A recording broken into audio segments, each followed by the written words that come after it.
మనం నడిచే మార్గానికి మనకి తావు చూపించడానికి గురువు కావాలి. దేవుడు కనిపించడు. దేవుడు ఏ రూపంలో ఉంటాడంటే ఇలా గురువుల రూపంలో ఉంటాడని నా భావం. ఈ గురువులే మనకి మన సమాజాన్ని ముందుకు నడిపిస్తున్నారు. ఎవరైతే గురువుని నమ్మి ముందుకు నడుస్తున్నారో వారందరూ కూడా ఉన్నత శిఖరాలకు చేరారు, మంచి జ్ఞానాన్ని సంపాదించారు. ఉన్నత శిఖరాలు అంటే అందరూ ఏమనుకుంటామంటే ఏదో డబ్బు సంపాదిస్తే ఉన్నత శిఖరాలు చెందినట్టు, లేకపోతే ఇంకే రాజకీయ పదవులు సంపాదిస్తే ఉన్నత శిఖరాలు చెందినట్టు, లేదా పెద్ద వ్యాపారవేత్తగా గుర్తింపు తెచ్చుకుంటే ఉన్నత శిఖరాలు సంపాదించినట్టు కాదు. మంచి జ్ఞానాన్ని సంపాదించడం. ఎవరైతే మంచి ఆధ్యాత్మిక జ్ఞానం సంపాదిస్తారో, ఎవరైతే ఆ విధంగా ముందుకెళ్తారో వాళ్ళు నిజమైన ఉన్నత శిఖరాలకు చేరుతున్నారు. మనం గొప్పగా చెప్తుంటాం హిందూ మతం కాదు. దయచేసి ఎప్పుడు ఆ మతము అన్న పదం ఎక్కడ వాడకండి. మనం హైందవ సాంప్రదాయం మనది హైందవ సాంప్రదాయం. ఎంతో పవిత్రమైన శివస్వాములు ఉన్నారు, ఆంజనేయ స్వామి భక్తులు ఉన్నారు. ఎంతో మంది మనం నమ్మిన దేవుణ్ణి వివిధ రూపాల్లో కొలుస్తూ మనం మాలలేస్తున్నాం, పూజలు చేస్తున్నాం. ఇంకా మనం ఎక్కడ కూడా ఏ దేవుడిచ్చినది మనం ఆ దేవుడే మన శ్రీరాముడిచ్చిన ప్రసాదంగానే మనం భావిస్తామని చెప్పి అందరికీ.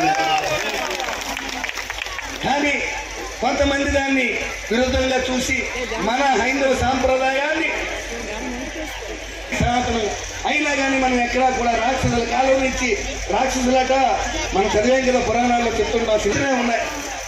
అలాగే జరిగిన దాడులు ఎన్నో తట్టుకుంటున్నాం. కానీ మన దురదృష్టం ఏంటంటే గత 5 సంవత్సరాల్లో జరిగిన 2024 మధ్యలో ఇక్కడ ఆంధ్రప్రదేశ్లో ఉన్నటువంటి ప్రభుత్వం ఏదైతే ఉందో ఆ ప్రభుత్వం ఆధ్వర్యంలో జరిగినటువంటి హైందవ దేవాలయాల మీద జరిగినటువంటి దాడులు ప్రపంచంలో మరి ఎప్పుడు ఎక్కడ జరగలేదు. మహాదారుణాలు జరిగాయి. ఒకటా రెండా 250 పైగా దేవాలయాల మీద దాడులు జరిగాయి. అయితే ఆ యోధలో ఉన్నటువంటి ఆ కొండ మీద ఆ శ్రీరామచంద్రుడి శిరస్సు 450 సంవత్సరాల క్రితం, ఈరోజు కాదు 450 సంవత్సరాల క్రితం ప్రతిష్ఠించబడినటువంటి ఆ దేవాలయంలోని ఆ శ్రీరాముడి శిరస్సుని ఖండిస్తే, ఆ విగ్రహ శిరస్సుని ఖండిస్తే ఎంత అవమానం చేశారో ఒక్కసారి.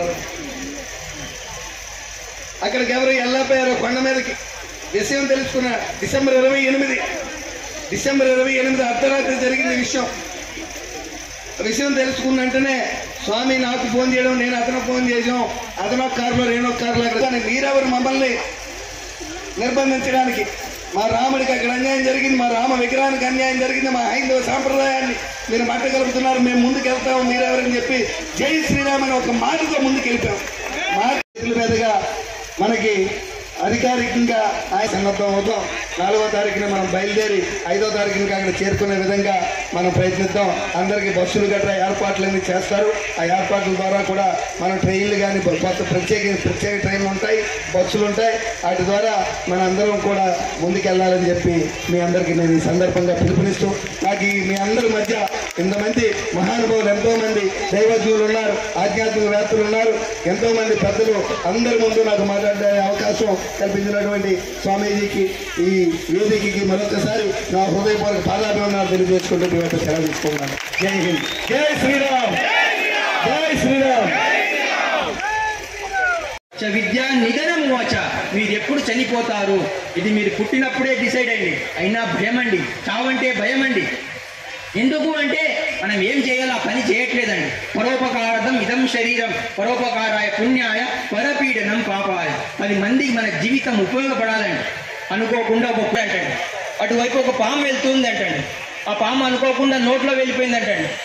ఇలాంటి మహానుభావులు సేవకులందరూ కలిసి డాక్టర్ దగ్గర తీసుకెళ్ళి అనుకోకుండా నిద్రపోయాడండి, నోట్లో పాము వెళ్ళిపోయిందండి, ఏం చేయమంటారండి అని అడిగారండి. ఏమి లేదయ్యా, కొన్ని చెనుగలు 4 పుల్లారెడ్డి స్వీట్ తీసుకురా అన్నారంట.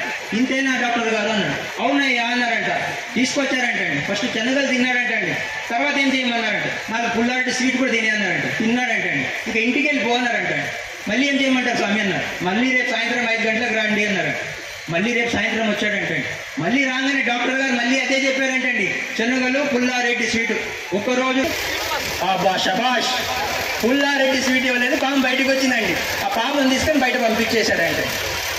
మన జీవితం చేసుకుంటే 21 రోజులు అది అలవాటు అయిపోతే అదే అలవాటు అయిపోతుంది. ఒకరిని దోచుకోవడం అలవాటు అయిపోతే దోచుకోవడం అలవాటు అయిపోతుంది, దాచుకోవడం అలవాటు అయిపోతే అదే అలవాటు. పంచడం నేర్చుకోవాలి. గురువులు ఏదైనా కార్యక్రమం చేస్తూ ఉన్నప్పుడే రావు అని డబ్బులు ఊరికే వస్తాయండి, జీవితం ఊరికే రాదండి. మగం కావాలి. భగవంతుడిని మనం సృష్టించామండి, కానీ మనల్ని ఆ భగవంతుడు ఈశ్వరుడు అనమాట. తల్లికి మించిన దైవం లేదండి, అన్నం పెట్టట్లేదండి చాలా మంది. ఇంత దౌర్భాగ్యం అండి. కాబట్టి ఆ తల్లిదండ్రులను గౌరవిస్తూ గురువులను గౌరవిస్తూ ముందుకు సాగాలి.